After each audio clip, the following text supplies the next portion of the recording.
그 미국 정원이 저한테 뭐라고 하냐면 This is dark, this is white 이러는군요. 그때 그걸 딱 보고 이랬습니다. 자, 미국 지하철, 뉴욕에 있는 지하철을 우리나라 지하철 같이 생각을 하면 안 돼요. 자, 미국 지하철은 어마어마하게 더럽습니다. 캐나다도 의료보험이 무료, 영국도 의료보험이 무료예요. 미국은 유일하게 민간 의료보험을 통해서 가입을 하는데 정말 심각한 상황이 되거나 이 조치를 지금 수술을 안 해주면 큰일 날 수 있겠네 할 때 치료를 해준대요. 수술을 해준대요. 그 고통, 그 기다림의 어떤 고통스러움이 아주 크고.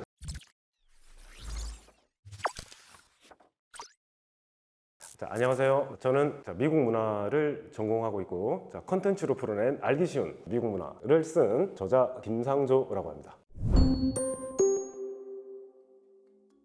자, 오늘은 좀 재밌는 이야기를 좀 해볼 텐데요. 제가 이제 미국에 갔을 때였습니다. 어느 날 치킨이 되게 땡기는 날이 있었는데 미국의 대표적인 치킨 프랜차이즈는 어디예요? 자, KFC, 또 뭐가 있죠? 자, 파파이스 있고, 그 다음에 요즘에 또 치킨 샌드위치로 유명한 칙필레, 맥도날드보다 지금 훨씬 더 큽니다. 자, 그런 프랜차이즈가 있는데, 그래서 그 당시 제가 있을 때 KFC, 미국 KFC는 어떤 곳일까 싶어서 거기 가서 미국 치킨 맛을 보려고 이제 갔죠. 미국은 치킨 조각이 우리하고 조각을 내는 게 달라가지고 8피스 주세요 하면 치킨 한 마리예요. 그래서 영어로 뭐 Can I have 8피스, 8피스 치킨 please 이러면 한 마리 주겠지라고 생각해서 점원한테 딱 그렇게 물었죠.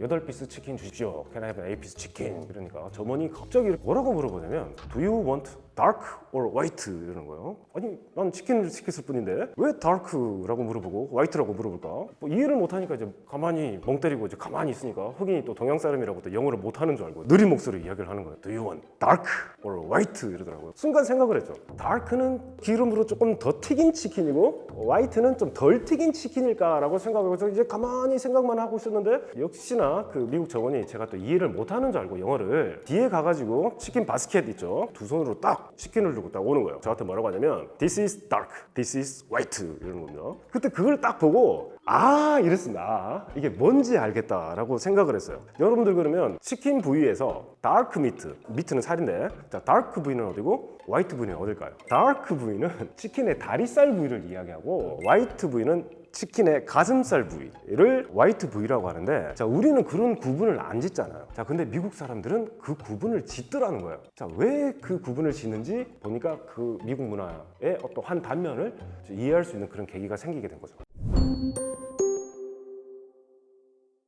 근데 그 다리살 부위는 이제 주로 운동을 하잖아요. 근육질이 이제 발달을 했고 그리고 지방 함량이 높습니다. 운동을 해야 되기 때문에 근육 활동을 도와주는 미오글로빈 성분이 좀 많이 들어가 있어가지고 이 부위는 치킨을 삶거나 튀겼을 때 약간 어두운 색깔을 띠요. 근데 반대로 가슴살 부위는 운동량이 적잖아요. 그리고 지방 함량이 적어요. 거기 들어가 있는 미오글로빈 함량도 적기 때문에 삶거나 튀겼을 때 하얀 색깔을 띱니다. 그래서 여러분들 혹시 치킨 시켜가지고 가슴살 부위, 우리가 뻑뻑살이라고 말하는 그 가슴살 부위 한번 뜯어보세요. 뜯으면 이게 다리살보다는 약간 좀 하얀색을 띠고 더 밝고 하얀색을 띠고 있다는 걸 보게 될 겁니다. 그래서 미국 사람들이 이쪽을 화이트, 이쪽을 다크 부위라고 하더라. 여러분들 그 단순히 색깔 구분을 하는 이면에는 문화적인 어떤 요소들이 들어가 있는데 자, 첫 번째로 우리나라 사람들은 치킨 부위 중에 어디를 제일 선호해요? 무조건 우리는 닭다리를 선호하잖아요. 근데 미국 사람들은 우리와는 정반대로 가슴살 부위를 선호를 해요. 그리고 다크 부위는 선호를 하지 않아요. 그래서 예전에 방송에서 봤는데 우리나라 사람들이 너무 닭다리살 부위만 선호를 해서 나머지 가슴살 부위는 저장하기가 감당이 어려울 정도로 처분하기 어려울 정도로 이렇게 돼 있다는데 미국은 정반대 상황이죠. 그 이유가 있습니다. 자, 첫 번째로 미국 사람들이 다크 부위를 선호하지 않는 이유는 다리살, 미국 사람들의 생각에는 다리살 부위가 닭이 이제 땅을 헤집고 다니는 그런 부위라고 생각해서 이제 첫 번째 더럽다고 생각을 해요. 두 번째 다리살 부위를 보면은 미국 사람들이 딱 보기에 이 살아있던 닭의 특정한 부위를 내가 집어서 지금 먹고 있나? 라고 징그럽게 느낀대요. 자, 그럴 수 있죠. 근데 우린 족발을 먹잖아요. 근데 미국 사람들은 살아있는 찝찝해. 가슴살은 그냥 가슴살 부위면 덩어리만 있기 때문에 닭이 어디서부터 왔다는 그 상상을 하기가 쉽지 않은데 이건 너무 상상하기가 쉽다는 거죠. 그래서 이제 살아있는 무엇으로부터 왔다는 그런 연상되는 것이 되게 불편한 미국 사람들이 많다고 그러더라고요. 자, 그래서 이제 선호를 안 한다. 자, 그래서 미국 사람들이 미국 마트를 가면 그 해산물 코너 있죠. 씨푸드. 생선이 막 있습니다. 막 진열돼가지고 있습니다. 근데 생선이 명태다, 고등어다, 광어다. 그 이름 표가 없으면은 우리가 몰라요. 왜냐면 모든 게 껍질이 벗겨져 있고 뼈가 발라진 살 덩어리 형태, 그러니까 필렛 형태로 진열이 되기 때문에 미국 사람들은 살아있는 무엇인가로부터 왔다는 그 이미지가 연상되는 거를 되게 불편해하기 때문에 자 그런 식으로 미국 사람들이 소비를 한다. 자 그래서 미국 사람들이 또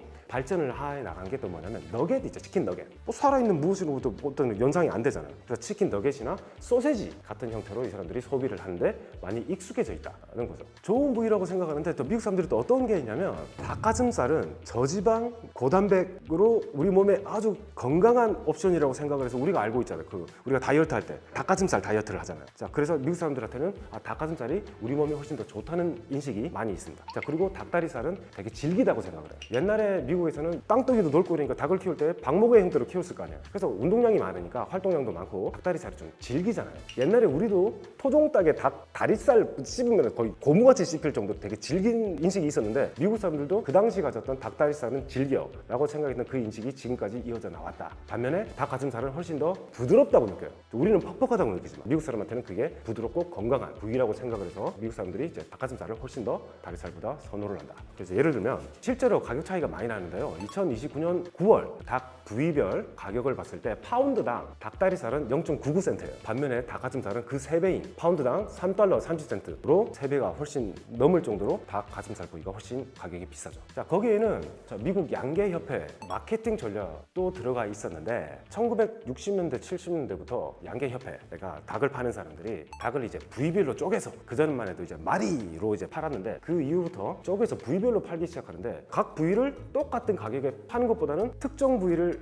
홍보를 해서 만약에 소비자들이 그거를 선호를 하게 되면 거기다가 프리미엄을 붙여서 팔 수 있고 수익을 낼 수 있다고 생각할 수 있잖아요. 그래서 그때 어마어마한 마케팅을 하기 시작해요. 닭가슴살은 훨씬 더 건강하고 좋은 부위다 라고 했던 것들이 이제 소비자들한테 먹히기 시작하죠. 자 그러면 여러분들이 또 그런 또 궁금증도 있을 거예요. 그러면 미국 사람들이 선호하지 않았던 닭다리살들은 다 어디로 갔을까? 그래서 미국 양계협회에서 이제 다른 나라 문화권 닭 소비 행태를 이제 조사를 한 거죠. 봤더니 미국과는 다르게 정반대 닭다리살을 선호하는 나라들이 이제 보이기 시작하는 거예요. 그 대표적인 나라가 러시아였습니다. 1989년 소련 연방이 이제 붕괴하고 나서부터 미국과 러시아가 무역을 하기 시작하는데 그때 양계협회에서 미국 닭다리살 부위를 러시아로 수출을 하게 되는데 어마어마하게 많이 러시아에서 이제 수입을 해가요. 그러다가 2009년도, 10년도 러시아 미국이 관계가 안 좋아지면서 닭다리 러시아로의 수출이 조금 줄어들기 시작했는데 그거를 대체할 만한 두 나라를 이제 미국이 발견한 거죠. 바로 중국하고 우리나라입니다. 자 그래서 우리나라만 해도 2010년부터 12년까지 미국산 닭다리 수입 제1위국이었습니다. 그 이후에 중국이 1위 자리를 대체를 하게 되는데 중국이 거의 한 10억 불 가까이를 닭다리살 부위를 이제 수입을 해가요. 그런데 그 닭다리살 부위 중에 75%가 닭발이에요. 근데 우리나라가 나중에 미국에서 수입을 많이 하다가 이제 또 어디로 이제 수입선을 옮기냐면 이제 브라질로 옮기죠. 그래서 이제 우리가 닭갈비집 가면은 이제 원산지를 보면 다 브라질산이죠. 그래서 우리나라는 닭을 몇 호를 쓴다고 하죠. 크기 9호에서 10호 닭을 쓴다고 하잖아요. 그 브라질산 닭이나 미국산 닭은 되게 커요. 그래서 제 생각에는 한 12호 정도 쓰지 않을까. 그래서 우리나라 닭보다는 훨씬 커요. 그래서 이제 닭발 같은 것도 수입을 하면 큰 닭으로부터 온 닭발이니까 먹을 게 훨씬 많이 있겠죠. 자 그래서 우리나라나 중국에서 미국 같은 나라에서 이제 닭발을 많이 수입을 하죠. 왜냐하면 미국 사람들은 닭발을 거의 이제 먹지 않기 때문에 거의 다 폐기 처분이 돼요. 그런 닭발을 우리는 굳이 돈을 주고서 이제 수입을 해서 우리는 즐기고 있죠. 예전에 이제 한국에서 미국인 친구하고 닭을 먹는데 이제 깜짝 놀라는 게 있었습니다. 닭 내장탕 있죠. 미국 사람들은 이제 그 내장을 소비하는 문화가 없어요. 닭 내장, 곱창 이런 내장을 소비하는 문화가 없기 때문에 이제 깜짝 놀라죠. 이거 무슨 요리야? 그러니까 닭 안에서 나온 뭐 창자, 뭐 내장 같은 걸로 만든 음식이다 그러니까 이제 기겁을 하죠. 자 그리고 미국 사람들이 놀라는 거는 한국의 치킨 문화가 다양하잖아요. 우리 맛이 뭐 양념 치킨도 있고 프라이드 치킨도 있고 뭐 다양한 매운맛, 다양한 맛들을 제공하잖아요. 거기에 비해서는 미국 치킨은 그렇게 다양하진 않죠. 그래서 양념 치킨 맛을 보고 되게 놀라요. 그래서 이제 한국 양념치킨이 되게 맛있다고 이제 하는 사람들이 많죠. 자, 그 정도로 한국 치킨이 좀 독보적으로 좀 인기를 많이 얻죠. 자, 되게 놀라죠. 한국 사람들이 닭발을 좋아한다는 건 우리도 놀라잖아요. 아니, 우리는 당연히 닭다리지라고 생각하는데 미국을 가니까 이 사람들이 닭가슴살을 선호를 한단 말이에요. 자, 그래서 우리가 미국을 가면 좋은 게 그 닭다리 부위가 싸잖아요. 그래서 우리는 싼 가격에 미국 가서 닭다리를 사서 우리가 즐길 수 있다는 거죠. 싸니까. 그리고 이제 미국 사람들 자기들은 닭가슴살을 선호하니까 한국에 오면은 우리는 잘 안 먹으려니 자기들이 좋아하는 그 부위를 골라서 먹는 그런 재미를 즐길 수 있겠죠. 특히나 이제 그 후라이드 치킨이 미국 흑인들한테 가지는 의미가 아주 크죠. 흑인들의 뭐 전통 음식, 소울푸드 하는데 흑인들의 소울푸드의 대표적인 게 후라이드 치킨이죠. 특히나 이제 미국 남부 흑인들한테 왜 이제 치킨이 흑인들한테 큰 의미를 가지냐면 예전에 이제 노예 생활을 할 때 백인 주인들이 노예들이 살고 있는 공간에 유일하게 키워도 괜찮다라고 허락을 해줬던 게 뭐였냐면 닭이었어요. 왜냐하면 그 당시 백인 주인들은 노예들한테 돼지를 키운다거나 그런 거는 키우지 못하게 했어요. 닭은 자기들도 관심이 없었던 거예요. 이거 어떻게 뭐 튀겨 먹는 그런 문화도 발전해 있지 않기 때문에 그래서 흑인들한테는 그나마 아무리 노예라도 가족 구성원들이 함께 모여서 같이 고생을 했던 같은 흑인 노예들이 그 닭을 튀겨서 함께 나눠서 먹는 그런 문화를 만들어갈 수 있었다는 거. 그리고 흑인들한테는 말 조심해야 되는 게 있습니다. 먹는 거에 관해서 말 조심해야 되는 게 있는데 그게 프라이드 치킨하고 수박이에요. 수박. 흑인들이 그나마 이제 백인 주인들이 치킨을 튀겨 먹는 문화, 흑인들이 미국에서 발전시켜 나갔는데 그 문화를 즐기고 가는 문화가 있었는데 노예 해방, 남북 전쟁이 끝나고 나서 노예가 흑인들이 이제 노예에서 다 해방이 되었죠. 그 이후에 해방되었던 노예들에 대한 공격의 상징물로서 프라이드 치킨하고 수박이라는 캐리커처 같은 걸 만들어요. 백인들이. 그래서 흑인들이 이제 공격하죠. 흑인들의 야만성, 게으름, 자 그런 것을 상징적으로 보여주는 그 캐리커처. 한손에는 프라이드 치킨을 개걸스럽게 먹고 개걸스럽게 수박을 먹고 있는 아주 야만적인 흑인들의 어떤 모습을 그려가면서 흑인들은 이런 존재야라는 어떤 이념적인 어떤 그런 공격들을 어떤 상징물로서 쓰여져 왔어요. 그 대표적인 영화가 바로 국가의 탄생이라는 영화가 있습니다. 그 안에 보면은 미국 의사당 안에서 선출된 그 흑인 의원들이 있습니다. 흑인들이니까 자격도 안 되는 의원들이잖아. 니들이 무슨 정치에 참여할 거고 지능도 안 되고 아무것도 안 되는 존재인데 의사당 안에서 흑인 의원들이 어떤 모습을 그려면 개걸스럽게 이제 수박이나 이제 후라이 치킨을 개걸스럽게 먹고 정치에나 무관심한 무지몽매한 게으르고 야만적인 어떤 그런 존재로서 그리는 어떤 그게 상징적으로 계속해서 이어져 나왔어요. 자 그래서 함부로 흑인들한테 야 수박 먹으러 갈래? 프라이드 치킨 한번 먹으러 갈래? 만약에 그렇게 이야기하면 약간 불쾌하게 들을 수 있는 흑인들도 꽤 있다는 거예요. 그래서 흑인들한테 가면은 웬만하면 그런 말조심은 해야 된다. 그들에 대한 역사나 문화에 대한 어떤 존중으로서 그런 말조심은 우리가 해야 된다. 흑인들은 어떤 문명화될 수 없는 그런 존재라는 거예요. 야만에서 뜯어먹고 개걸스럽게 먹는 그런 존재라고 이제 그리는 거고. 첫 번째 어떤 게 있냐면 그 KFC를 가잖아요. 그 사이드로 비스켓을 시킬 수 있죠. 그럼 우리가 아는 비스켓은 뭐예요? 그 동그란 얇은 과자를 우리는 비스켓이라고 하죠. 그 영국 사람들도 동그란 얇은 과자를 비스켓이라고 해요. 자 그런데 KFC를 가서 치킨도 주문하고 비스켓을 주문하면 뭘 주냐면 그 얇은 비스켓을 이 과자를 주는 게 아니고 빵을 줍니다. 그래서 갓 구운 그 빵 있죠. 그 빵을 미국에서는 비스켓이라고 불러요. 자 그래서 미국 사람들한테 우리가 아는 비스켓은 뭐라고 부르냐고 물어보면 그걸 쿠키라고 해요. 쿠키. 그래서 KFC가 영국으로 진출을 했어요. 그래서 영국 사람들이 KFC가 미국에서 왔네, 유명한 프랜차이즈가 왔네 이래가지고 갔더니 또 비스켓까지 파네요. 영국 사람들 입장에서. 그래서 아이고 그럼 뭐 치킨도 한번 주문해보고 비스켓도 주문했는데 비스켓을 안 주는 거예요. 영국 사람들한테 비스켓을 안 주고 빵을 주더라는 거예요. 그래서 영국 사람들 처음에는 되게 헷갈렸다고 그러더라고요. 아니 우리는 비스켓을 시키는데 왜 빵을 주냐고. 자 그래서 같은 언어적인 측면에서 같은 영어를 쓰지만은 어떤 대상에 따라서 부르는 이름들이 다를 수 있다. 또 두 번째, 미국에는 치킨 버거가 있을까요 없을까요? 미국에 가면 치킨 버거가 없어요. 왜냐면 미국에는 치킨 버거는 없지만 치킨 샌드위치는 있어요. 말의 장난이라기보다는 미국 사람한테 버거는 간 고기 있죠. 간 고기 덩어리 패티, 갈았던 고기로 만들어진 패티를 구워서 빵 번 사이에 집어넣어서 먹는 거를 버거라고 해요. 자 근데 우리가 치킨 버거 뭐 들어가요? 간 닭살이 들어가진 않잖아요. 그 덩어리 살이 튀겨지거나 뭐 그릴로 이제 구워진 형태로 들어가니까 패티가 들어가지 않았기 때문에 치킨 덩어리가 들어간 형태이기 때문에 그거를 치킨 샌드위치라고 합니다. 그래서 미국에도 이제 치킨 버거가 있긴 있어요. 닭살을 이제 갈아서 패티로 만들어서 했던 거를 치킨 버거라고 하지만 우리가 아는 이거는 치킨 버거예요 하는 거는 미국 사람들은 치킨 샌드위치라고 하더라고요. 치킨 샌드위치로 유명한 체인이 칙필레. 왜냐면 왜 칙필레겠어요? 뭐 CHI 뭐 FILR라고 칙필레, 치킨 살덩어리. 자 버거가 아니고 그래서 치킨 샌드위치라고. 자 그래서 그 미국 남부에서는 그래서 아까 말씀드렸던 프라이드 치킨하고 비스켓, 그레이비 있죠. 그레이비를 담아서 이렇게 먹는 그런 문화들이 미국 남부에 많이 있죠. KFC가 그렇게 팔잖아요. 뭐 그레이비를 비스켓 위에 따라가지고 그렇게 먹는 그런 문화가 많죠. 자 놀랄 수 있죠. 그래서 미국 사람들은 그 치킨을 먹을 때 이제 그런 빵과 함께 그리고 코슬로를 함께 해서 이제 그레이비를 담아서 많이 먹더라. 자 여러분들 이제 치킨을 좀 드시면서 우리가 이제 닭다리살을 이제 뜯고 있을 때 다른 나라 사람들도 지구상 어딘가에 특히나 미국 사람들은 자기 가족들이 함께 모여서 치킨을 즐기고 있을 때 이 사람들은 제일 먼저 가슴살에 손이 가가지고 그거를 제일 먼저 뜯으면서 이제 즐기고 있지 않을까라는 생각도 해보면서 세상에는 다양한 문화들이 존재하는구나. 그 상징, 그 대표적인 예로서 프라이드 치킨이 있구나를 생각을 해보면서 닭을 즐기는 것도 좋을 것 같습니다. 자, 여러분 미국 하면 어떤 이미지가 떠올라지시나요? 뉴욕에 있는 자유의 여신상, 아니면 샌프란시스코에 있는 금문교, 로스앤젤레스에 있는 다저스 야구장, 이런 이미지가 떠올라지시나요? 하지만 요즘에 여러분들이 미국에 가보면 여러분들도 정말 깜짝 놀랄 만한 그런 장면들을 목격하게 될 것인데, 그건 바로 미국 대도시 길거리를 여러분이 간다고 그러면은 노숙자 천막, 길거리의 어떤 오물, 냄새, 여러분들이 상상도 못했던 그런 미국의 이면을, 그런 이미지를 보게 될 것입니다. 여러분들이 필라델피아에 있는 켄싱턴 애비뉴를 가면은 정말 깜짝 놀랄 만한, 영화에서 볼 만한 모습들을 보게 될 건데, 그건 바로 좀비처럼 모습을 한 사람들이 길거리를 배회하고 있는 그런 모습들을 볼 수 있을 것입니다. 마약의 유혹에 빠지게 돼서, 특히나 요즘 미국의 어떤 큰 사회적인 문제가 되고 있는 펜타닐 중독에 걸린 경우들이 상당히 많이 있습니다. 이 펜타닐이 어떤 마약이냐면, 원래는 마약성 진통제로 원래 처방되던 약이었는데, 그런 약을 처방받았던 사람들이 그 약물에 중독이 되어가지고 나중에는 그 마약에 빠지게 되는 경우가 상당히 많이 있었습니다. 근데 이 펜타닐이 어느 정도로 사람에게 치명적인 어떤 효과를 발휘하냐면은, 예를 들어서 우리나라에 옛날에 우리가 히로뽕이라고 들어봤잖아요. 히로뽕의 거의 50배 달하는 어떤 그런 자극을 뇌에 전달을 해서 거의 뇌신경이 파괴되는 그런 정도까지 우리 사람의 몸에 자극이 되어서, 그래서 사람들이 이제 좀비처럼 걸어다니는 그런 모습들을 우리가 보게 되는 거고, 우리가 노숙자 이러면 TV나 유튜브 영상들을 통해서 그런 사람들이 노숙자가 아닌가도 생각하지만, 이 노숙자라는 것은 길거리에서 텐트를 치고 좀비처럼 살고 있는 그런 사람들 뿐만 아니라 공공장소, 특히나 공원 같은 데서 야영을 하고 있는 사람들까지 포함을 하는 거고, 또 노숙자를 포함하는 사람들이 또 어떤 사람들이냐면, 집이 없이 차 안에서 잔다거나 그런 트레일러, 트럭 같은 데서 혼자 잠을 자는 그런 사람들까지 우리가 노숙자로 봐야 된다는 게 있습니다. 그 범주가 아주 넓습니다.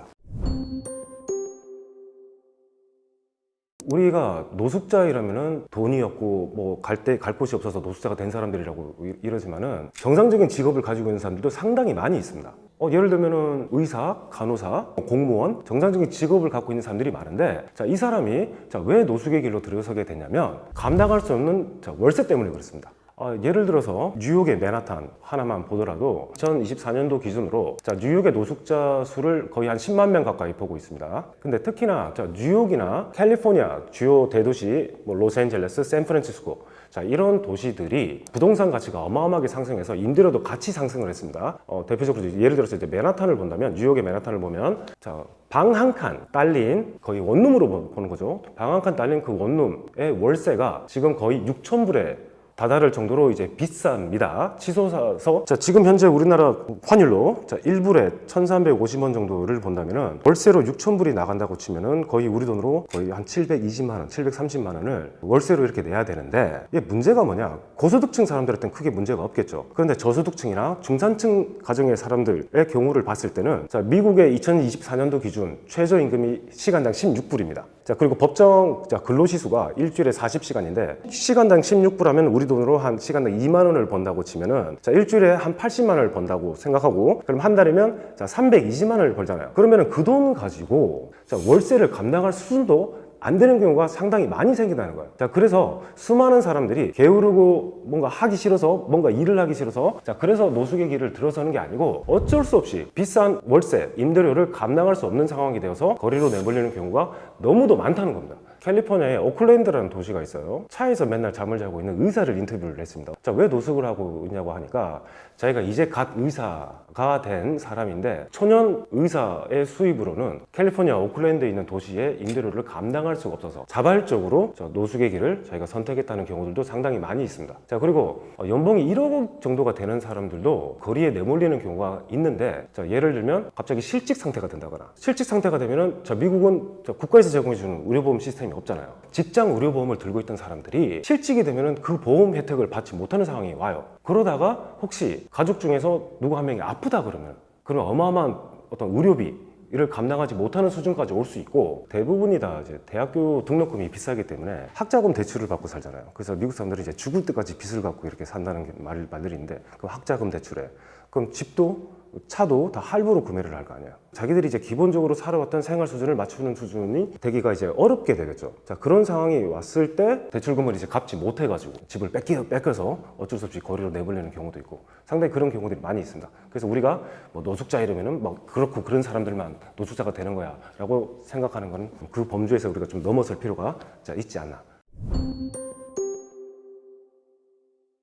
자, 길거리에서 사람들이 이제 텐트를 치고 자고 있고, 그리고 상점 앞에서 또 노상 방뇨를 하고. 우리나라와는 다르게 여러분들도 미국이나, 미국은 조금 덜한데 유럽 같은 그런 대도시를 가보면 공중 화장실이 많이 없어요. 자, 그래서 이 사람들이 공중 화장실을 이용할 수 없으니까 자기들의 어떤 생리적인 거를 어디서 이렇게 푸냐면 길거리에서 이제 풀 수밖에 없어요. 자, 그래서 그러면은 시 정부나 이런 데서 청소하는 분들이 와서 한 새벽 5시쯤, 6시쯤 청소를 하고 나면 다시 노숙자들이 흩어졌다가 다시 거기 모이고. 자, 그래서 도저히 안 되겠다 싶으니까 뉴욕시에서 이분들이 이제 단속을 하기 시작해요. 단속을 해서 이제 이 사람들을 다른 곳으로 옮기거나 아니면 노숙자 보호소로 좀 들어가세요 라고 해서 그분들이 이제 노숙자 보호소로 가도록 이제 인도를 했는데, 근데 노숙자 보호 시설이 그렇게 잘 갖춰져 있지 않아요. 그래서 많은 노숙자들이 그 노숙자 보호소에 가기를 되게 꺼려해요.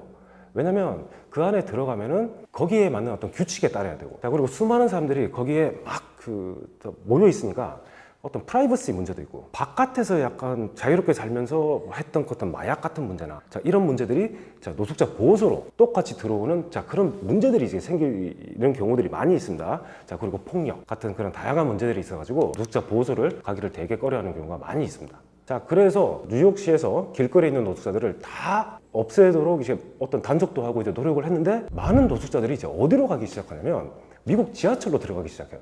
지하철역으로 들어가가지고 지금은 미국 지하철이 노숙자 거의 핫플레이스가 될 정도로 노숙을 하는 경우들이 많이 생겨났어요. 그러니까 노숙자들이 이제 많이 생기고 미국 지하철에 있는 공중 화장실 같은 것도 잘 갖춰져 있지 않기 때문에 사람들이 거기서 또 방뇨도 하고 쓰레기도 버리고 여러 가지 문제가 생길 거 아니에요. 그리고 또 문제가 뭐냐면 미국 지하철, 뉴욕에 있는 지하철을 우리나라 지하철 같이 생각을 하면 안 돼요. 미국 지하철은 어마어마하게 더럽습니다. 자, 그리고 지가 창고를 해요. 왜냐면 뉴욕의 지하 하수도 시스템은 19세기 때 만들어진 시스템이기 때문에 쥐들이 창고를 할 수밖에 없는 그런 구조를, 오래된 구조를 가지고 있어요. 그래서 여러 가지 또 질병 문제, 그리고 지하철을 이용하는 정상적인 일반인들과 노숙자들의 어떤 갈등 문제 같은 것도 생겨서 이제 경찰만으로 통제가 불가능한 상황이 돼가지고 주 방위군까지 투입을 해서 질서 유지 문제를 해결하려고 지금 노력을 하고 있는 상황이에요.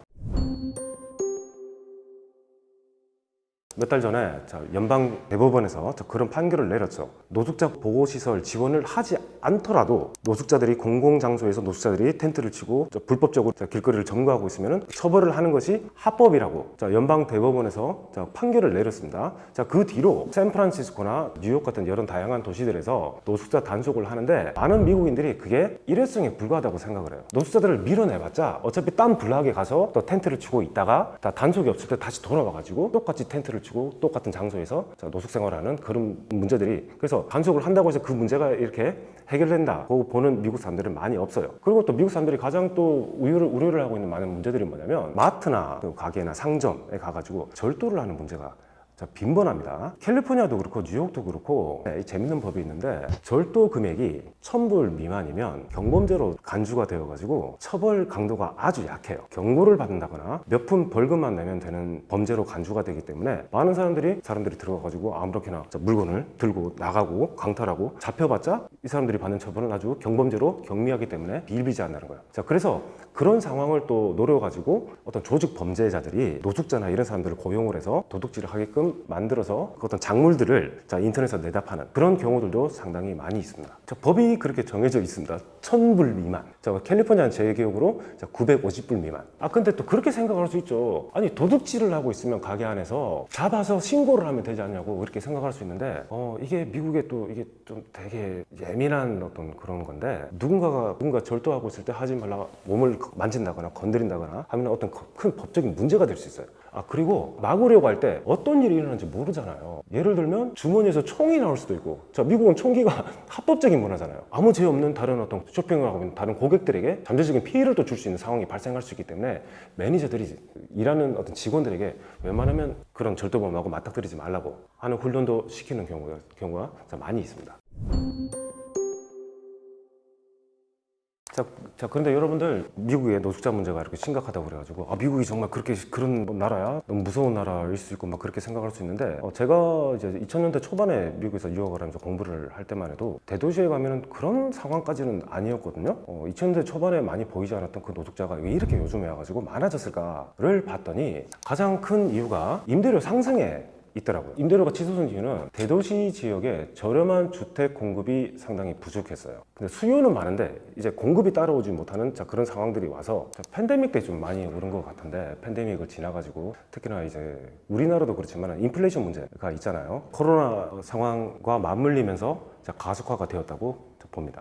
두 번째 원인은 젠트리피케이션으로 보는 시각이 있습니다. 그래서 여러분들, 그럼 젠트리피케이션이 뭘까요? 일반적으로 저소득층 사람들이 사는 지역에 고소득층 사람들이 이주를 해오면서 해당 지역의 부동산 가치가 상승하고 재개발이 진행되어서 기존 거주민들이 밀려나게 되는 현상을 말합니다. 그래서 대표적인 우리나라 젠트리피케이션 예를 보면은 홍대가 핫플레이스가 되기 전에는 예술가들이 모여서 자기들의 어떤 예술이나 음악을 서로 이제 즐기는 조용한 지역이 있는데, 그곳에 이제 젠트리피케이션이 일어나니까 그곳에 계시던 분들이 어디로 밀려났어요? 성수로 이제 밀려났잖아요. 근데 이제 성수가 이제 핫플레이스가 되니까 여기 또 이제 젠트리피케이션이 일어나니까 어마어마한 또 임대료가 상승하게 되죠. 그럼 제가 걱정하는 거는, 여기에 지금 거주하고 있는 계시는 분들은 그럼 어디로 밀려날까? 더 먼 곳으로 밀려나는데, 그런데 많은 미국 사람들이 자기가 살고 있던 터전을 떠나고 싶지 않아 하는 사람들이 많이 있어요. 여기가 내가 나고 자라던 곳인데, 내가 여기 노숙자가 되는 한이 있더라도 여기에 머무르면 머물렀지, 내가 알지 못하는, 내가 모르는 사람들이 살고 있는 곳으로 가는 것을 꺼려하는 사람들이 많이 있어요. 그런 정서 때문에 자발적인 노숙을 선택하는 사람들도 많이 있습니다. 여담으로 미국에 몇 개 주가 있을까요? 50개의 주가 있잖아요. 근데 많은 미국 사람들이 평생을 자기 주를 벗어나서 보지 않은 사람들도 많이 있어요. 평생을. 성향이 그런 사람들도 많이 있어요. 어떤 뿌리, 터전 중요하게 여기는 사람들도 많이 있겠죠. 또 다른 이유는 탈시설화라고 보는 시각들도 있습니다. 탈시설화가 뭐냐면 정신병원을 말합니다. 예전에는 정신질환을 겪고 있는 환자들이 있으면 그 환자들이 치료를 어디서 받았어요? 정신병원에서 받았는데 1960년대, 70년대까지 보니까 정신병원에서 많은 어떤 문제들이 발생하게 돼요. 치료를 받고 있던 환자들의 어떤 사회적 고립, 어떤 인권 침해 문제가 많이 대두되기 시작해요. 그래서 탈시설화를 하자라고 주장하는 그런 여론이 커져가지고 정신질환을 가지고 있는 환자들을 지역 공동체 중심의 치료로 옮겨서 이들을 우리 지역사회에서, 가족 구성원들이나 지역사회에서 지원을 해서 정신적인 어떤 치료를 잘 받아서 사회로 진출할 수 있도록 이제 전환이 되었는데, 이게 문제가 뭐냐면, 의도는 좋았죠. 그런데 치료를 받다가 가족 구성원들이나 지역 공동체에서도 이제 돈이 없거나 그 가족들이 감당할 수 있는 그 수준을 넘어서는 경우가 많이 있어요. 그래서 더 이상의 지원을 받지 못하는 많은 정신질환을 갖고 있던 분들이 거리로 내앉았던 경우들도 많이 있습니다. 좀 슬프죠. 그렇게 생각할 수 있을 겁니다.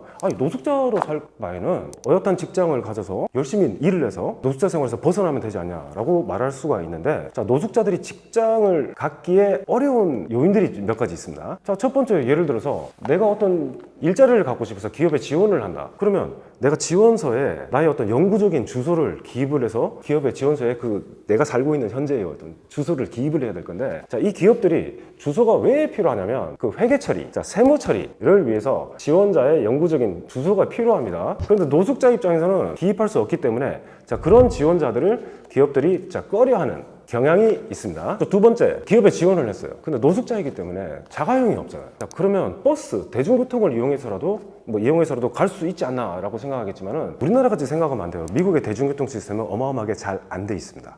그래서 노숙자들이 대중교통을 이용해서 나중에 그 기업에 채용이 되더라도 통보를 한다거나 면접을 보러 이제 가기 위해서 대중교통 이용하는 게 상당히 어렵죠. 그리고 또 노숙자들 입장에서는 노숙을 하고 있기 때문에 샤워하고 세탁 시설이 잘 안 돼 있겠죠. 그래서 옷을 제대로 갖춰 입고 가서 면접을 잘 보고 와야 되는데, 첫인상을 잘 줘야 되는데, 그리고 무엇보다도 노숙자들에 대한 사회적인 어떤 시선, 부정적인 시선 때문에 뭔가 자기의 삶을 긍정적인 어떤 좋게 바꿔보려고 노력을 하려고 하는 그런 정서에 약간 부정적인 영향을 또 끼칠 수가 있겠죠. 예전에 제가 살고 있었을 때 미국의 다운타운, 즉 도심지, 뭐가 있냐면, 여러분들 이제 미국 가시면 여기는 가지 마세요 라는 곳이 있습니다. 어디를 가지 말라고 주로 하냐면, 대도시 다운타운 지역, 있는 빈민촌, 어느 대도시를 가나 빈민촌이 있어요. 그 흑인들은 자, 그곳을 게토라고 불러요. 우리 힙합에서 후드라고 하죠. 후드. 자, 거기가 이제 흑인 빈민촌을 말하는데, 그때 제가 살았을 때 미국 대도시 다운타운은 다운타운에서 한 블락 두 블락만 지나가면 게토 정도가 있겠구나, 그 저기만 안 가면 되겠지라고 생각했는데, 바로 그 옆에 이제 노숙자들이 쭉 있는 거죠. 이제 게토도 한 3년 동안 뭐 연구조사 때문에 게토도 여러 번 왔다 갔다 하기도 했고, 또 돈은 두 번 뺏겼었습니다. 돈은 두 번 뺏겼었는데, 제가 언제나 학생들한테 하는 이야기인데, 자, 미국에 혹시 대도시 다운타운을 걸어가다가 혹시 누군가 와가지고 돈 있냐고 이렇게 물어보면 기꺼이 웃으면서 여러분들 지갑에서 언제나 1불에서 5불 정도는 넣고 다니라고 해요. 그래서 여러분들 지갑에서 웃으면서 지갑을 꺼내가지고 돈 있냐고 물어보면 웃으면서 기꺼이 1불에서 5불 정도 꺼내가지고 여기 돈 있습니다. 자, 주면 돼요. 우리 그렇게 생각할 수 있잖아. 내 돈인데 와가지고 왜 나한테 돈을 뺏어가려고 하지? 그래서 나 주기 싫어 라고 하는 그 순간에 주머니에서 총이 나올 수 있습니다. 총이. 그 웃으면서 돈을 주면은 기분 좋게 또 받아서 땡큐 하고 갈 수 있는 가능성이 많은데, 땡큐 하고 갑니다. 근데 없어. NO. 주기 싫어요 라고 하면은 자기들도 기분 나쁘기 때문에 동양 사람들이 나를 무시하나? 라고 느껴서 총을 쏠 수도 있는 그런 상황이 발생할 수도 있습니다. 맞닥뜨리지 않기 위한 최선의 방법으로서 지갑에 반드시 1불에서 5불 정도는 넣고 가라. 돈 있냐고 돈 달라 그러면 그냥 기분 좋게 주세요. 제일 안전합니다. 자, 그리고 또한 지나가다가 혹시 또 노숙자가 막 째려본다거나 시비를 건다거나 그냥 조용히 모른 척 하든지, 절대로 그런 사람들하고는 시비가 붙으면 절대 안 돼요. 어느 순간에 총이 나올지 모르니까 컨프런테이션, 뭐라고 하죠? 그런 갈등 상황을 일으키면 절대로 안 된다는 거. 그게 제일 현명합니다. 웃으면 좋습니다. 그래서 저 흑인 게토에 가서 이제 현장 연구를 했습니다. 게토 안에 살고 있는 사람들의 어떤 다양한 모습들을 인터뷰를 하면서 공부를 했는데, 내가 지금 아프리카 제3세계의 어떤 그런 황폐화된 어떤 그런 곳이 뭐 다른 어떤 제3세계 국가에 있을 거라고 생각하는데, 바로 전 세계에서 제일 잘 산다는 미국이라는 나라 다운타운 도심 지역 바로 옆에 그런 곳이 있더라는 거예요. 자, 지나가면 주유소도 방탄유리로 돼 있죠. 자, 모든 가게는 거의 다 창살로 다 가려져 있고 막혀져 있고, 돈 지불하는 것도 방탄유리로 돼 있어요. 그래서 돈을 집어넣을 때도 이렇게 지폐를 이렇게 밀고 넣어야만 그 사람들도 땡겨서 받아서 다시 밀고 들어가서, 절대로 어떤 피지컬, 어떤 신체적인 어떤 접촉이 절대로 일어날 수 없도록 그렇게 이제 갖추어져 있죠. 그래서 마음이 아플 때가 있었죠. 아침에 게토를 가면 아이들이 학교를 안 가요. 흑인 아이들이 학교를 안 가서 왜 학교를 안 가냐 물어봤더니, 학교 가봤자 선생님들도 자기들한테 별로 관심도 주지 않고 학교 시설도 별로고 선생님들도 관심을 두지 않기 때문에 학교 갈 필요 없다고. 그럼 엄마한테 혼나지 않느냐? 그러니까 엄마는 일 나가서 잘 모른다고 라고 이야기를 많이 하는 경우들이 많이 있더라고요. 그리고 많은 아이들이 또 학교를 안 가잖아요. 근데 나는 학교를 가고 싶어요. 그러면 피어 프레셔라고 하죠. 우리가 안 가는데 네가 학교를 가? 라고 하는 어떤 집단적인 어떤 그런 분위기 때문에 학교를 같이 또 못 가게 되는 그런 경우들도 많이 있더라고요. 그래서 많은 흑인들이 게토에서 이제 벗어나는 게 꿈이라고 이제 말을 하는데, 자발적인 선택을 해서 간 사람들은 없겠죠. 근데 어쩔 수 없는 상황이에요. 아무리 노력을 해도 내가 노력했던 만큼의 어떤 수익, 치솟는 어떤 임대료 상승을 감당을 못하게 되는 그런 상황들이 많이 있으니까요. 지금까지 미국에는 왜 이렇게 노숙자들이 많이 생기게 된 걸까를 설명해 드렸습니다. 그래서 우리가 알고 있던 미국이란 나라 생각해 보면 아주 잘 살고 멋진 할리우드의 스타들이 살고 있고, 미국이 갖고 있는 이면에는 이런 것도 있다는 것까지 함께 알고 미국을 가면은 새로운 어떤 미국 문화를 접할 때 도움이 될 것 같습니다. 제가 같은 학교에서 오랫동안 알고 지내왔던 미국 여교수님이 계십니다. 그분한테 어느 날 미국에 돌아가고 싶지 않냐라고 여쭤보니까 좀 주저가 되는 게 있다고, 돌아가고는 싶은데 미국에 못 돌아가는 이유가 의료비 때문이라고 그러시더라고요. 그래서 제가 여쭤봤죠. 아니, 미국은 전 세계에서 최고로 의료기술도 발전되어 있고 그래도 비교적 합리적인 가격에 의료비로 좋은 치료를 받을 수 있지 않냐라고 하니까 단호하게 노라고 얘기를 하시더라고요. 그러면서 이제 본인의 이야기를 해주시는데, 남편분도 외국인 교수님이신데 남편분이 암 수술을 한국에서 여러 번 이렇게 하셨다고 그러더라고요. 그러면서 남편 상황을 생각하면은 돌아가지 못하겠다라고 말씀하시더라고요. 미국을 돌아가면은 의료보험 가입을 거절당할 수 있거나, 가입을 하더라도 어마어마한 의료비가 나올 수 있는 걱정 때문에 파산도 할 수 있는 그런 가능성도 있지 않을까라는 걱정 때문에 미국으로 돌아간 게 주저가 된다라고 그렇게 말씀을 하시더라고요. 미국이 의료비가 얼마나 비싼지 개인적인 경험을 조금 말씀드리겠습니다. 미국에서 거의 마지막쯤 학위를 받기 마지막쯤에 이빨이 갑자기 아프더라고요. 그게 생각해보니까 좀 충치였어요. 충치가 조금씩 이제 심해져가지고 이제 신경을 갈까 말까 이제 건드리는 그런 상황이 됐는데 겪어보신 분들은 아실 건데 유학생이니까 유학생들은 대부분 의무적으로 의료보험을 들고 있는데 치과보험은 대부분 안 들고 있습니다. 그래서 치과에 한번 가봤죠. 미국 치과에 보험이 없는 상태로. 그래서 크라운 치료 있잖아요. 충치 치료 받아가지고 자 크라운 치료는 얼마입니까? 라고 이제 물어보니까 상당히 우리보다 훨씬 비싸더라고요. 제가 기억했던 가격이 견적이 간단한 크라운 치료인데 거의 200만 원 정도가 나왔어요. 자, 한국에서는 20만 원에서 30만 원 정도면 치료 받을 수 있는 거를 그 10배인 그 정도를 내야 된다는 걸 알게 돼가지고 조금만 더 참고 한국 가서 치료를 받자 이래가지고 한국에 오자마자 치료를 받았죠. 미국은 의료보험이 없는 숫자가 전체 인구의 2024년도 기준으로 거의 8%, 9%가 됩니다. 전체 미국의 인구가 지금은 한 3억 4천만 정도로 이렇게 보고 있는데 전체 인구에서 8%에서 9% 정도라면 거의 한 2천만 명 이상의 미국인들이 의료보험이 없는 상태로 만약에 혹시 본인이 아프거나 가족이 아프면 병원에 가서 이제 치료를 받아야 되는 상황이잖아요. 그러면 어마어마한 의료비가 나올 수 있는 것 때문에 감히 어떻게 치료를 받지 못하는 사람들이 많이 있죠. 우리도 만약에 감기에 걸리면 병원에 가기 싫으면 어디를 가요? 약국에 가서 간단한 약 좀 받아 사가지고 복용을 하잖아요. 자, 미국도 뭐 월그린스 같은 그런 약국들이 있는데 가가지고 감기에 걸렸으면 감기에 좋은 약 좀 사고 싶습니다 이러면은 돈을 주고 살 수 있는데 비용이 제 기억으로 한 20불에서 30불 정도. 그래서 우리 돈으로 한 3만 원에서 4만 원 정도. 병원에 가가지고 의사한테 진료를 받고 처방약을 처방받잖아요. 자, 그러면 보통 이 금액이 제 기억으로 100불에서 200불 정도가 들죠. 그거는 이제 간단한 병이고 맹장 수술 같은 거 있잖아요. 자, 3만 3천에서 4만 8천이니까 거의 4천만 원에서 6천만 원 정도까지 맹장 수술이 의료비가 나오고 자, 그 다음에 무릎 관절 수술 있죠. 우리나라는 무릎 관절 수술을 받으면 뭐 한쪽이 뭐 250만 원, 양쪽 다 하면 400만 원 정도가 나오는데 미국은 그 10배가 나옵니다. 감당할 수 있는 이유가 뭐냐면은 8%, 9%를 제외한 대다수의 미국인들은 의료보험을 가입해 있기 때문이죠. 의료보험에 가입해 있는 상태라면은 뭐 천문학적인 의료비, 내가 만약에 유방암에 걸리면은 이게 한 5천만 원에서 1억이 넘어가는 의료비 청구를 받을 수 있는데 다만 의료보험을 내가 들고 있는 상태라면은 본인 부담금만 내면은 되는 그런 상황에서 만약에 3억 의료비가 나왔다. 그러면 내 본인 부담금액 상한이 뭐 800만 원이다. 이러면 800만 원 정도만 내면 나머지는 보험회사에서 다 처리를 해주는 그런 상황이라는 거죠. 감당이 안 되는 사람들은 치료를 받을 엄두를 못 내겠죠. 자, 두 번째, 그 치료비를 구하기 위해서 필수 생활비를 줄이는 경우도 있겠죠. 어떤 사람들은 치료를 받고 나서 감당할 상황이 안 되니까 파산을 선언하는 사람들이 많아요. 그리고 그 어떤 극단적인 경우는 2011년도 제임스 베론이라는 59세 남성분이 있었는데 배달 기사셨는데 실직을 당했어요. 그래서 실직을 당하면은 직장에서 제공받던 그런 직장 의료보험이 없어지니까 이제 치료를 받고 싶어도 받을 수가 없는 상황이죠. 의료비 때문에. 그래서 이분이 어떤 선택을 하셨냐면 감옥에 가서 치료를 받자 해서 2011년도에 이분이 은행을 가십니다. 가서 나 강도 총 들고 있으니까 총을 안 보여주고 내 이 몸속에 총이 있으니까 일불만 내놓으세요. 강도를 하러 왔으니까 일부를 내놓으십시오. 그래서 경찰을 부르세요. 은행 직원한테 말을 하고 가만히 앉아 계셨대요.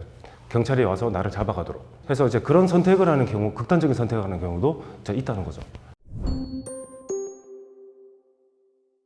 자, 미국은 전 세계 선진국 중에서 보편적 의료 시스템을 가지고 있지 않은 나라입니다. 모든 것은 민간에서 제공하는 의료보험을 국민들이 이제 구입을 해야 되는 그런 시스템이죠. OECD 국가 중에서 유일하게 보편적 의료 시스템을 제공하지 않은 나라예요.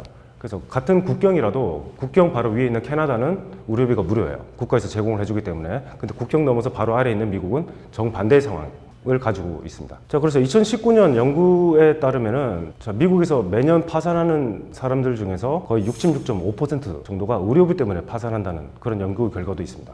자, 그리고 미국에서도 점점 중산층이 줄어들고 있다고 그러는데 그 중산층이 줄어드는 그 이유가 높은 의료비를 감당하기 어려운 상황 때문에 많은 사람들이 중산층에서 이제 이탈하는 그런 상황이라고 보는 연구 결과들도 있습니다. 중산층이 줄어들어서 더 큰 사회의 문제로 이어질 수 있습니다. 자, 그러면 미국의 의료비는 왜 이렇게 비싼 걸까요? 자, 그 이유는 세 가지로 볼 수 있는데 첫 번째, 미국의 의료보험 체계, 두 번째, 의료 시스템, 세 번째는 비싼 약값 나라에서 볼 수가 있습니다. 첫 번째, 의료보험 체계 문제인데, 미국은 OECD 국가 중에서 보편적 의료 시스템, 그러니까 국가에서 제공해주는 의료보험 제도를 갖고 있지 않은 유일한 나라입니다. 모든 의료보험은 민간에서 제공하는 의료보험 체계이기 때문에 보험이 비쌀 수밖에 없습니다. 미국의 1인당 의료비 지출은 우리 돈으로 1,700만 원 정도가 되는데, 이는 독일의 2배, 한국의 4배가 되는 비용입니다. 민간주도 의료보험 시스템이라는 것은 사기업이 이윤을 추구하기 위해서 보험을 파는 행위겠죠. 우리나라 같은 경우는 건강관리공단을 통해서 법적으로 모든 국민이 의무적으로 보험에 가입을 해야 되는 시스템인데,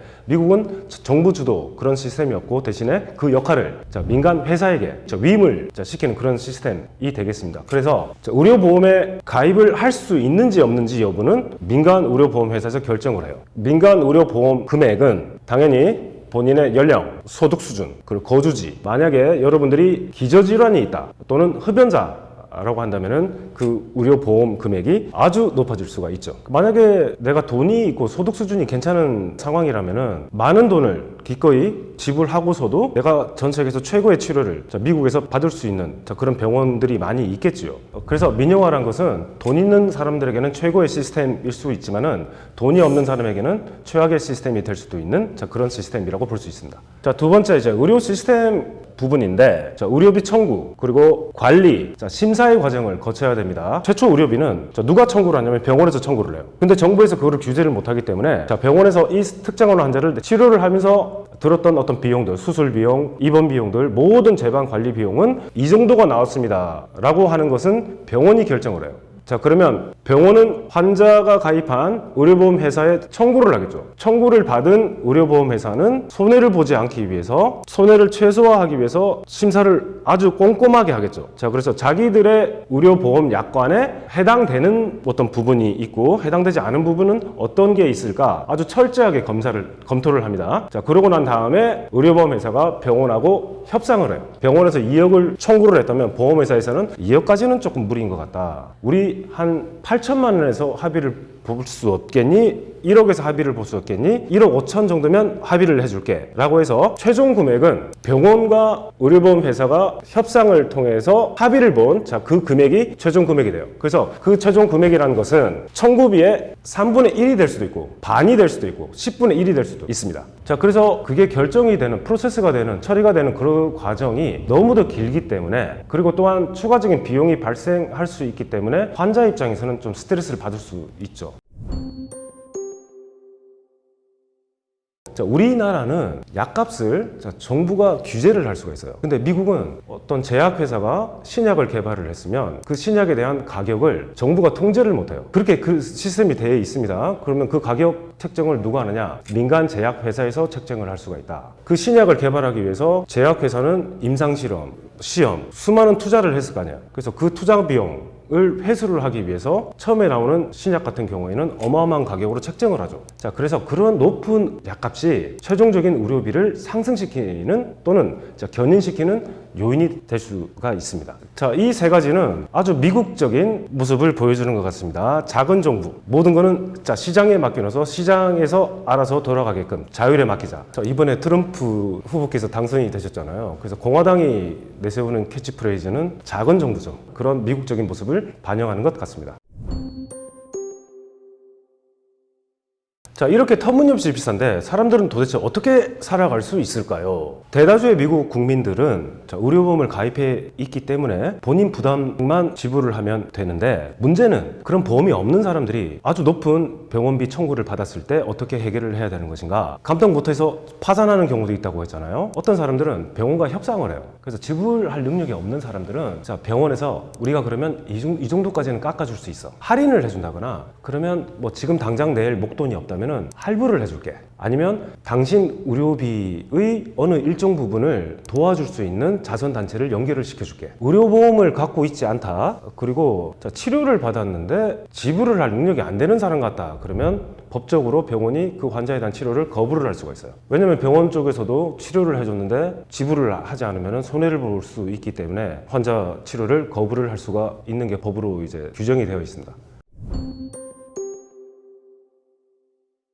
냉정할 수 있죠. 그래서 미국 법으로 유일하게 병원에 갔는데 절대로 거부를 해서 안 되는 환자들은 어떤 환자들이냐면 응급실을 통해서 오는 환자들은 응급실에서는 절대로 그 환자들을 거부를 해서는 안 돼요. 왜냐하면 응급 상황으로 와서 치료를 받으러 왔기 때문에 그 환자들에 대한 응급 치료는 반드시 해줘야 된다라고 법으로 규정이 돼 있는데 한 번 병원에 한번 가본 적이 있습니다. 응급실을 통해서 한번 가야 되는 상황이 있어가지고 한번 가봤는데 정말 깜짝 놀랐는데 새벽 2시에 응급실을 갔어요. 그 응급실 로비가 되게 넓더라고요. 근데 수많은 사람들이 앉아 있어요. 그분들의 옷차림이나 이런 것들이 그렇게 여유로워 보지는 않았어요. 보니까 자기들 애기들, 자식들 치료받으라고 엄마나 부모들이 이제 데리고 그나마 응급실을 통해서 데리고 오면 응급치료라도 받을 수 있게끔 할 수 있으니까 최소한 병원이 거절은 안 하니까 그 응급실을 통해서 대기를 하고 있던 치료받기 위해서 대기하고 있던 환자들이 참 많이 있었어요. 그래서 정말 깜짝 놀랐던 기억이 있습니다.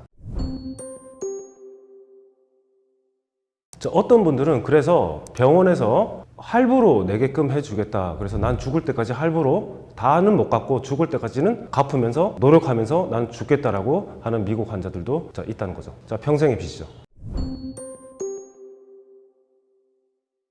미국 의료보험 가입자들은 어떤 형태로 보험에 가입을 하냐면 저 같은 유학생들은 대학에서 제공해주는 연결시켜주는 민간보험회사의 보험에 의무적으로 저 때는 의무적으로 가입을 하게끔 돼 있었어요. 그래서 제 기억으로 한 학기에 한 200만 원 정도를 냈던 것 같습니다. 의료보험비로. 그럼 일반적인 미국 국민들은 어떤 의료보험에 가입을 하냐면 첫 번째 직장 의료보험에 가입을 해요. 그러면 내가 그 직장에 취업을 했으면 고용주는 의무적으로 직원에게 직장 의료보험을 제공하게 되어 있는데 그 가격이 조금 싸지는 않습니다. 예를 들면 직장 보험을 통해서 가입한 개인 가입자입니다. 연간 얼마를 내야 되냐면 8,400불 정도, 우리 돈으로 한 1,100만 원을 내야 하고, 만약에 가족보험을, 직장보험을 통해서 가족보험을 들었다 그러면 금액이 23,000불 정도 되니까 우리 돈으로 한 3천만 원 정도를 냅니다. 그런데 거기서도 본인 부담금이 있어요.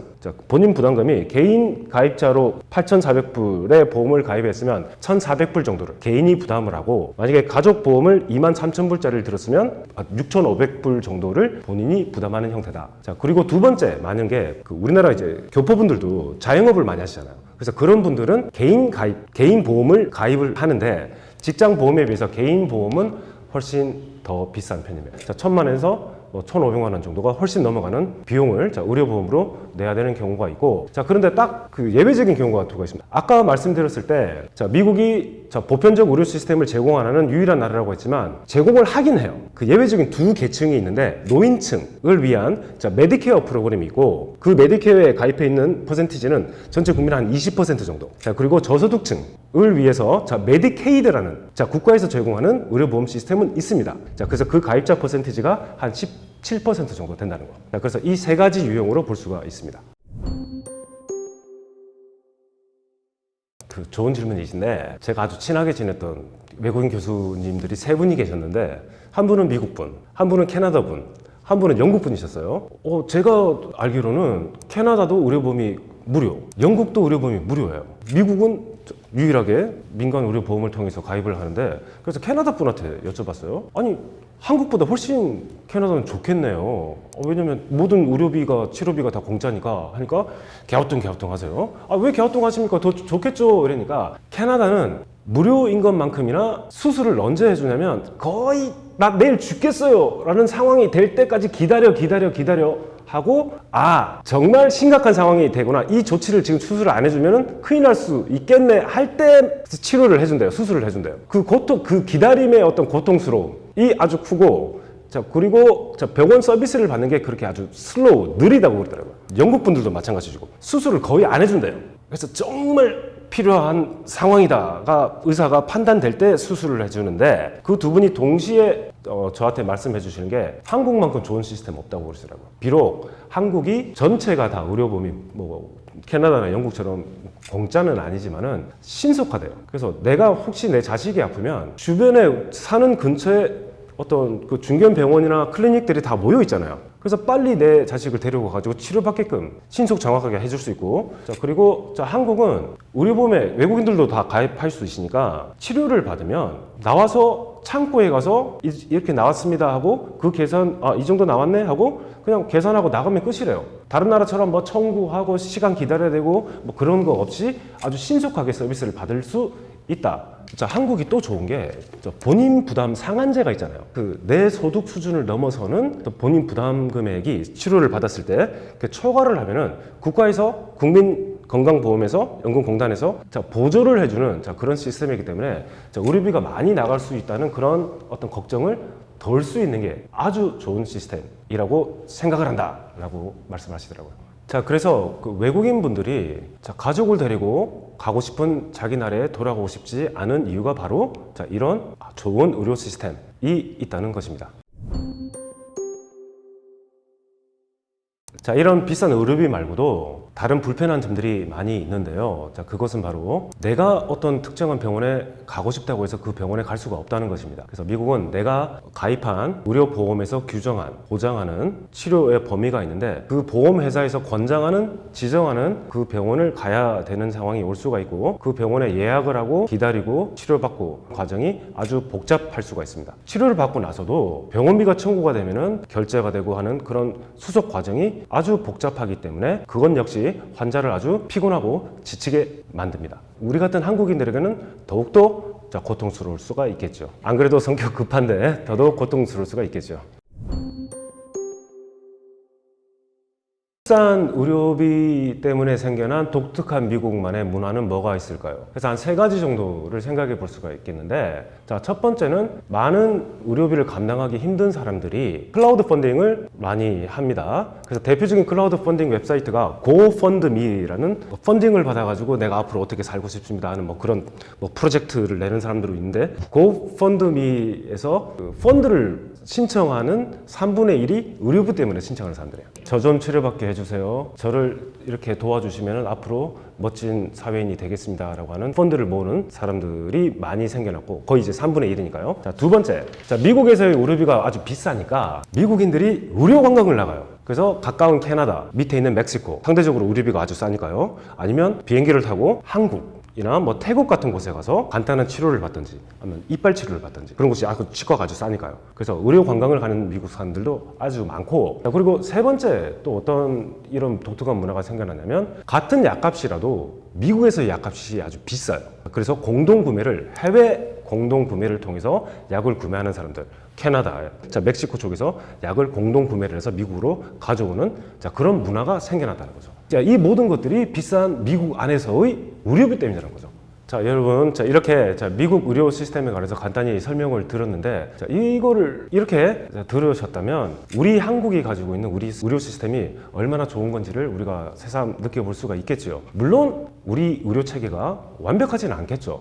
하지만 상대적으로 봤을 때는 우리 의료 체계가 그렇게 나쁘지 않다는 거를 새삼 느끼게 되실 수 있을 거라고 생각합니다. 자, 혹시 또 이 주제와 관련돼서 궁금한 사항이 있으시면 댓글로 이렇게 문의를 해주시면 저도 성심성의껏 이렇게 답변을 달아드리도록 하겠습니다.